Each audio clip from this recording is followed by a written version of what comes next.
PS സ്ഥിരമായി ചോദിക്കുന്ന ചോദ്യങ്ങളിലൊന്ന്.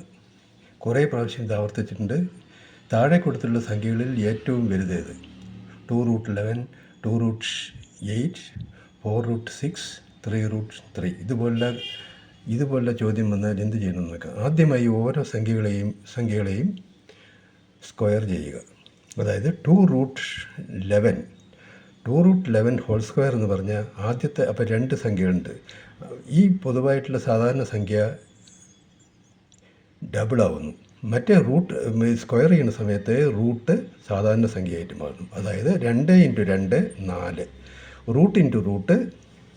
Root 11 11ആയി മാറുന്നു. അപ്പോൾ 4 × 4 × 11 ഈക്വൽസ് എത്രയായി? 44 ആയി. ഇനി അടുത്തത് ബി ഏതാണ് ചോദ്യം? 2√8, 2√8 ഹോൾ സ്ക്വയർ. അതായത് സാധാരണ സംഖ്യ ഡബിളാവുന്നു.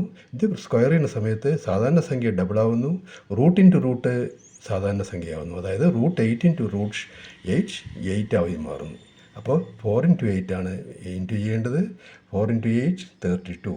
അപ്പോൾ ആദ്യത്തെ സംഖ്യ 44 ആയി, രണ്ടാമത്തെ സംഖ്യ 32, മൂന്നാമത്തെ 4√6 പറഞ്ഞു.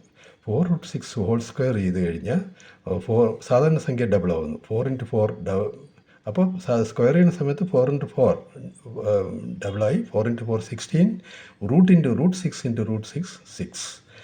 രണ്ട് റൂട്ടും കൂടെ പോകും. രണ്ട് റൂട്ട് ഇൻറ്റു ചെയ്യുന്ന സമയത്ത് സാധാരണ സംഖ്യ അതേ റൂട്ട് കളയുന്നു. രണ്ടിൻ്റെയും റൂട്ട് കളഞ്ഞ് 6 ആവുന്നു. 16 × 6 96 ആയിട്ട് മാറുന്നു.